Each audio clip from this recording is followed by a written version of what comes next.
Hello guys, तो आज हम लोग फ्लूइड मैकेनिक्स का पास्कल्स लॉ को प्रूफ करने वाले हैं, है ना। वो भी बहुत ही बेहतरीन वे से, है ना। हम लोग इसको समझने वाले हैं कि इसका प्रूफ हम लोग कैसे करें, है ना।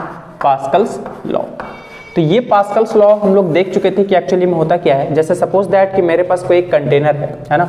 वो कंटेनर में अगर मैं बात करूँ इन जनरल, अगर कोई भी फ्लूइड से भर दूँ, सपोज दैट वाटर से, ठीक है। तो इसमें बात किए थे पास्कल्स लॉ में, है ना। पिछला लेक्चर में डिस्कस किया था कि अगर एक्सटर्नली किसी भी पॉइंट पर अगर कोई प्रेशर में अगर चेंज किया जाए तो वो जो चेंज इन प्रेशर है किसी भी स्पेसिफिक पॉइंट पे, मतलब सभी डायरेक्शन में जो है वो ट्रांसमिट हो जाता है ना। सभी डायरेक्शन में ट्रांसमिट हो जाता है। क्लियर है। अगर मैं इन जनरल अगर आप लोगों को ऐसे ही आम भाषा में समझाना चाहूँ तो ये अगर मैं यहाँ पर हथेली रखूँ इस पॉइंट के करीब, तो ये प्रेशर कुछ एग्जर्ट कर रहा होगा, इतना हर एक डायरेक्शन में कर रहा होगा। इस डायरेक्शन में भी, अपवर्ड डायरेक्शन में भी, है ना, लेफ्ट पे भी, डाउनवर्ड डायरेक्शन में भी, है ना, सभी डायरेक्शन पे। तो अभी हम लोग ये प्रूफ करने वाले हैं कि सभी डायरेक्शन पे जो प्रेशर होगा वो सेम होता है, ठीक है। अगर मैं अभी इन जनरल अगर बात करूँ तो तीनों एक्सिस में भी हम लोग देखने वाले हैं कि एक्स एक्सिस, हम लोग तीन ही एक्सिस को लेकर के चलेंगे, है ना। एक्स एक्सिस, वाई एक्सिस और जेड एक्सिस, कि तीनों एक्सिस पे जो प्रेशर का वैल्यू होता है ना वो सेम होता है। तो इसके लिए मुझे एक छोटा सा, एकदम समझिए बहुत छोटा एक राइट एंगल प्रिज्म एज्यूम करना पड़ेगा, है ना। बहुत छोटा, लेकिन मैं बोल रहा हूँ बहुत छोटा। अगर मैं बहुत छोटा बना दूँ तो आप लोगों को समझ में नहीं आएगा, है ना। इसलिए मैं इसे थोड़ा आप लोगों को बहुत जूम करके दिखाता हूँ, ठीक है। तो एक बड़ा सा प्रिज्म बनाता हूँ, हालांकि ये बहुत छोटा सा प्रिज्म लिया गया है, ठीक है, ताकि आप लोगों को डायग्रामली जो है बहुत बढ़िया वे में समझ में आ पाए। तो देखिए मैं एक छोटा सा प्रिज्म बना करके चल रहा हूँ, ठीक। ये देखिए, ये छोटा कहाँ है, तो मैं बार बार बता रहा हूँ कि एक्चुअली में छोटा बहुत है, लेकिन हम लोग जो है इसको समझने के लिए थोड़ा माइक्रोस्कोपिक लेवल से थोड़ा जूमिंग लेवल में आ रहे हैं, है ना। बहुत ज़्यादा जूम करके दिखाया जा रहा है। तो ये देखिए पहला सरफेस, ठीक है, और ये रहा इसका दूसरा सरफेस, और ये रहा इसका तीसरा सरफेस, ठीक है। ये अगर मैं इसे नाम दूँ तो ए, बी, है ना, सी, डी, और ये रहा आपका ई पॉइंट, ये ई पॉइंट है और ये एफ पॉइंट है, ठीक है। अगर मैं बात करूं तो ये बहुत छोटा है, लेकिन मैं इसे थोड़ा जूम करके दिखाया हूं, ठीक है। अगर मैं बात करूं तो इसका जो लेंथ ये वाला है ना, इसको मैं एल लेंथ लेकर के चल रहा हूं। ये भी एल, तो ये भी लेंथ, बीसी का भी लेंथ एल आ जाएगा और ये एडी का भी लेंथ एल आ जाएगा। क्लियर है ये बात। और ये जो एंगल है वो थीटा एंगल है, ठीक। और ये जो है ना 90 डिग्री बन रहा है, दिख रहा होगा, ये राइट एंगल प्रिज्म है आपका, है ना। कैसा है, राइट एंगल प्रिज्म। तो मैं जो तीन सरफेस आप लोगों को दिखाया जा रहा है इस डायग्राम में, ठीक है, पहला सरफेस, दूसरा सरफेस और ये तीसरा सरफेस, या फिर पहला, दूसरा, तीसरा, जिसे भी मानना है उसमें कोई प्रॉब्लम नहीं है। क्लियर है ये बात। तो चलिए पहला सरफेस पे देखिए फ्लूइड, अगर इन जनरल ये बहुत छोटा माना गया है, पॉइंट माना गया, पॉइंट साइज, है ना, ये पॉइंट है सपोज दैट, तो ये बहुत छोटा है, तो यहाँ पर एक पॉइंट हम लोग मान सकते हैं इसको। हालांकि जूम करके दिखाया गया है वो अलग की बात है। तो अगर मैं इसे एक पॉइंट साइज माना हूँ, ठीक है, तो इसके अगल बगल में जितना भी फ्लूइड है इस पर एक प्रेशर लगा रहा होगा। उस प्रेशर के कारण सभी वॉल पे जो है राइट एंगल वॉल पे, ठीक है, राइट एंगल प्रिज्म पे जो है एक जितने भी वॉल दिखाई दे रहा है, पहला, दूसरा, तीसरा सरफेस, उस पर एक फोर्स एग्जर्ट हो रहा होगा। तो चलिए हम लोग मान करके चलते हैं कि ये जो पहला सरफेस है ना, ठीक है, ये जो पहला सरफेस है इस पे फोर्स लग रहा है F1, और इसका जो प्रेशर है इसके वजह से P1 प्रेशर एग्जर्ट हो रहा है, और एरिया इसका कितना है, A1 है। क्लियर है ये बात। और ये जो दूसरा सरफेस है इस पे फोर्स मान लीजिए F2 लग रहा है, प्रेशर इसका P2 है और एरिया कितना है, A2, ठीक है। और ये जो तीसरा सरफेस है इस पे मान लीजिए फोर्स F3 है, हाँ, प्रेशर है P3 और एरिया है A3। क्लियर है ये बात। तो चलिए हम लोग तीनों सरफेसेस पे सबसे पहले ना प्रेशर लिखेंगे। क्या लिखेंगे, प्रेशर। तो देखिए पहला प्रेशर, पहला सरफेस पे P1 कितना हो जाएगा, प्रेशर होता है फोर्स बाय एरिया, तो फोर्स कितना है F1, और इसका एरिया, ये क्रॉस सेक्शनल एरिया कितना है, ये रेक्टेंगुलर स्लेट का एरिया कितना है, A1 है। तो प्रेशर क्या हो जाएगा, फोर्स बाय एरिया, तो फोर्स है F1 और एरिया है A1। तो ये रहा पहला इक्वेशन। चलिए दूसरा सरफेस पे बताइए फ्लूइड के कारण कितना फोर्स प्रेशर एग्जर्ट हो रहा होगा, तो P2, है ना, नाम मान के चल रहा हूँ, P2 कितना हो जाएगा, इसके कारण फ्लूइड के कारण कितना फोर्स एग्जर्ट हो रहा है F2, और एरिया कितना है इसका, A2 है, तो कितना आ जाएगा, F2 बाई A2। ये रहा इक्वेशन नंबर 2। अब अगर मैं बात करूँ 3 सरफेस वाला, है ना, तीसरा सरफेस वाला, तो ये तीसरा सरफेस पे प्रेशर कितना एग्जर्ट हो रहा है, P3 मान के चल रहा हूँ, कितना होगा, फोर्स अपॉन एरिया, तो F3 अपॉन A3, ठीक है, कितना आ जाएगा, F3 अपॉन A3। तो ये रहा आप लोगों का थर्ड इक्वेशन। अब जब तीन इक्वेशन ये कर लिया, ठीक है, उसके बाद अगर मैं बात करूं यहाँ पर एक बहुत छोटा पार्टिकल है, हालांकि इतना बड़ा बना करके चल रहा हूँ, ठीक है, तो इस पर देखिए तीन डायरेक्शन में फोर्स लग रहा है ना। एक फोर्स तो इस डायरेक्शन में लग रहा है, दिख रहा होगा आपको, और एक फोर्स तो देखिए इस डायरेक्शन में लग रहा है। इधर वाला फोर्स कौन है अपना, F1 है। इस डायरेक्शन में फोर्स कौन है, देखिए F3 है।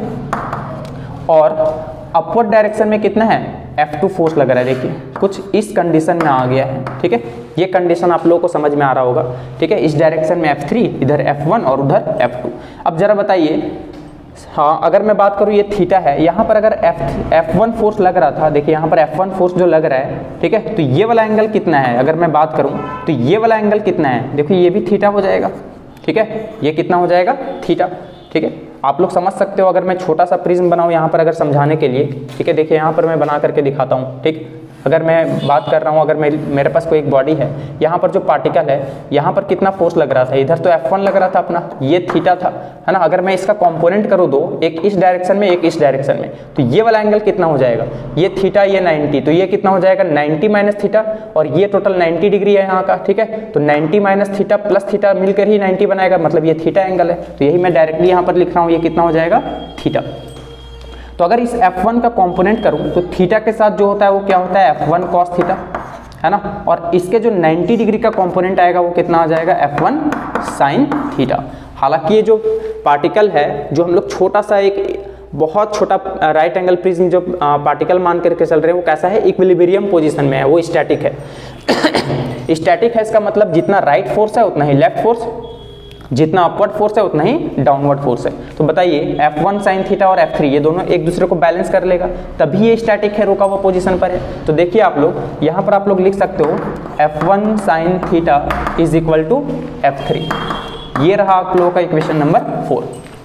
देखिए डाउनवर्ड वाला फोर्स और अपवर्ड वाला फोर्स बराबर हो जाना चाहिए, तभी एक दूसरे को स्टैटिक बना करके रखा है। F1 cos थीटा जो होगा वो F2 के बराबर आ जाएगा, है ना।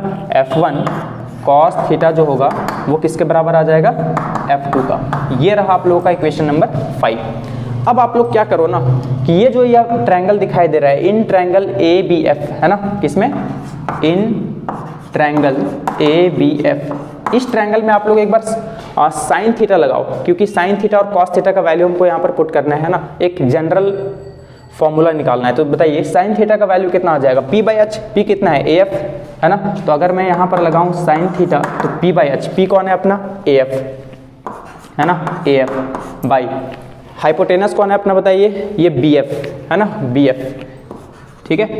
हालांकि AF इंटू BF, अब जरा बताइए ये AF आया है, तो ये वाला सरफेस को अगर मैं किसी तरह L से मल्टीप्लाई कर दूं तो लेंथ इंटू ब्रेथ, ये वाला सरफेस का एरिया आ जाएगा हम लोगों का, ठीक है। तो यहाँ पर अगर हम लोग अपने से L से मल्टीप्लाई कर रहे हैं तो इधर डिवाइड भी करना पड़ेगा बैलेंस बनाए रखने के लिए। तो AF इंटू L अपना कौन है, देखिए तो AF इंटू L ये वाला सरफेस का एरिया है, और ये वाला सरफेस का एरिया हम लोग कितना माने हैं, A3।